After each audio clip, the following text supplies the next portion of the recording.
जय श्री कृष्ण दोस्तों, आपका हमारे चैनल हिंदी व्रत कथा में स्वागत है।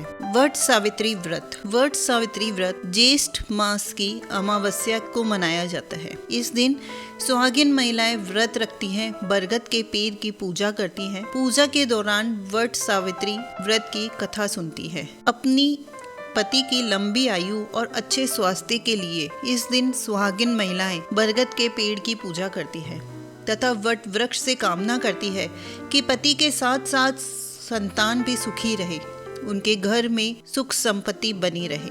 वट सावित्री व्रत के दिन वट वृक्ष के समीप बैठकर पंच देवता और विष्णु भगवान को याद करें। 3 कुश और तिल लेकर ब्रह्मा जी और देवी सावित्री को याद करें, उनका स्मरण करें। ओम नमो ब्रह्मणा सह सावित्री यह गच्छ यह तिष्ठ सुप्रतिष्ठा भव, इस मंत्र का उच्चारण करके उनका आह्वान करें। इसके बाद जल, अक्षर, सिंदूर, तिल, फूल, माला, नैवेद्य, पान आदि सब कुछ उन्हें अर्पित करें। आम यह जो भी ऋतु फल है वो वट वृक्ष को चढ़ाएं और उस पर जल अर्पित करें। वट वृक्ष पर कच्चा सूत लपेटें। 7 या 21 बार वट वृक्ष के कच्चा सूत लपेटते हुए परिक्रमा करें। इस दिन दान पुण्य करने से भी विशेष फल की प्राप्ति होती है। सुहागिन महिलाएं अपने पति की लंबी आयु के लिए बरगद के पेड़ की पूजा करके कथा सुनती और पढ़ती हैं। ऐसी मान्यता है कि इस व्रत को करने से पति की दीर्घायु होती है। हिंदू धर्म के अनुसार सावित्री ने भी इस दिन यमराज से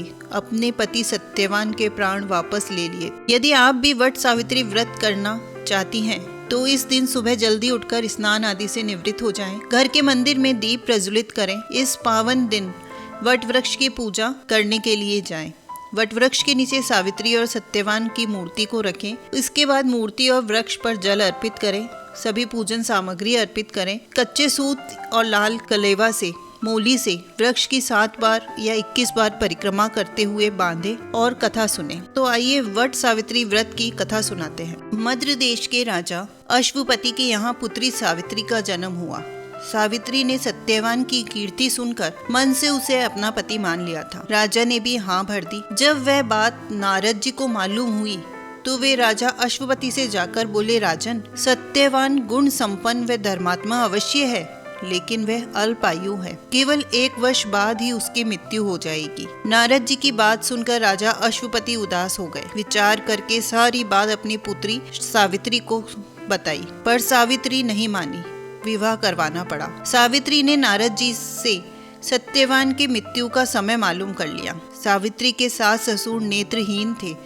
सावित्री ने ससुराल पहुंचते ही सास ससुर की सेवा करनी शुरू कर दी। उसने जब जाना कि पति की मृत्यु का समय नजदीक है तो सावित्री ने 3 दिन पूर्व से ही उपवास कर लिया। मृत्यु के दिन नित्य ही की भांति सत्यवान लकड़ी काटने जाने लगा तो सावित्री भी सास ससुर की आज्ञा से सत्यवान के साथ चली गई। सावित्री जंगल में जाकर लकड़ी काटने लगी। सत्यवान एक पेड़ की छांव में सो गया।